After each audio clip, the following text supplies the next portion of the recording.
আমরা এখন জানবো হ্যালোজেন যারা তারা সবাই একই ধর্ম প্রদর্শন করে রাসায়নিকভাবে। হ্যালোজেন মৌল কারা? Fluorine, chlorine, bromine, iodine. আমরা যদি প্রথম দাফে দেখি তারা হাইড্রোজেনের সাথে কেমন আচরণ করে। দেখো, আমরা যদি এখানে হাইড্রোজেনের সাথে বিক্রিয়া দিই সবাইকে তাদের, আমরা দেখতে পাবো তারা সবাই বিক্রিয়া করবে এবং করে, যেমন এখানে hydrogen fluoride gas, hydrogen fluoride gas, hydrogen bromide gas এবং হাইড্রোজেন আয়োডাইড গ্যাস উৎপন্ন হবে। আমরা এখানে সমতা করব না, জাস্ট কনসেপ্টটা বলবো।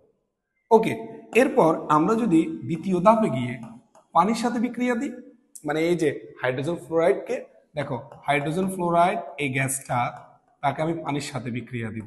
এভাবে সবাইকে HCl, পানি, HBr, দেখো তাকেও পানিতে দিলাম, HI গ্যাস। সো এরা যখন পানিতে যুক্ত হবে, পানিতে এরা দ্রবণীয় হয়।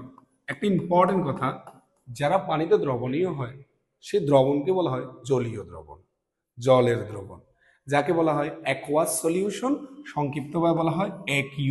তার মানে এই যে হাইড্রোজেন ফ্লোরাইড, সে যখন পানিতে দ্রবণীয় হবে তার পাশে AQ লিখবো, মানে হাইড্রোজেন ফ্লোরাইডের জলীয় দ্রবণ। আমরা দেখতে পাই HCl জলীয় দ্রবণ হয়, HBrও হবে এবং HI এরও হবে। ওকে, তারা দ্বিতীয় ধাপেও সবাই একই ধরনের আচরণ করেছে। আমরা এখন দেখব ফাইনালি এই দ্রবণীয় যে যৌগগুলা ধাতব কার্বনেটের সাথে বিক্রিয়া, যেমন ধাতব কার্বনেট হিসেবে আমি ক্যালসিয়াম কার্বনেটকে বিবেচনা করলাম।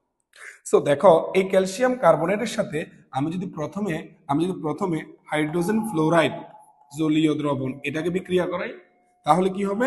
এটা হবে যে প্রথমে একটা লবণ, কার্বন ডাইঅক্সাইড, পানি, ক্যালসিয়ামের সাথে এর ঋণাত্মক অংশ যুক্ত হয়ে ক্যালসিয়াম ফ্লোরাইড প্লাস পানি প্লাস কার্বন ডাইঅক্সাইড। এই যে ঘটনাটা, hydrogen fluoride gas, hydrogen fluoride জলীয় দ্রবণ ধাতব কার্বনের সাথে বিক্রিয়া করে লবণ, পানি, কার্বন ডাইঅক্সাইড, এটাকে বাকিরা করে দেখি আমরা। যেমন HCl সিমিলারলি তার জলীয় দ্রবণটাও এই ক্যালসিয়াম কার্বনেটের সাথে যুক্ত হলে লবণ, ক্যালসিয়াম ক্লোরাইড, পানি, কার্বন ডাইঅক্সাইড একই রকম আচরণ করতেছে। এরপর যদি আমরা বলি HBr এই জলীয় দ্রবণ, সেটা যখন ধাতব কার্বনেটে আমরা বিক্রিয়া করাবো, সিমিলারলি ক্যালসিয়াম ব্রোমাইড, লবণ, পানি এবং উৎপন্ন হবে কার্বন ডাইঅক্সাইড। ফাইনালি ধরো আমরা যদি হাইড্রোজেন আয়োডাইড যে জলীয় দ্রবণ, তার সাথে যদি ক্যালসিয়াম কার্বনেটকে বিক্রিয়া দিই, ক্যালসিয়াম আয়োডাইড প্লাস পানি প্লাস কার্বন ডাইঅক্সাইড। কি বুঝতে পারলাম?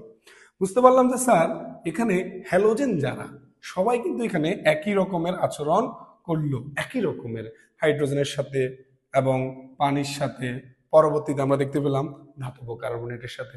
সো কি বলা যায়, হ্যালোজেন সমূহ পরস্পর তারা সবাই একই ধরনের ধর্ম প্রদর্শন করে এবং তারা একই গ্রুপের মূল প্রমাণিত হলো।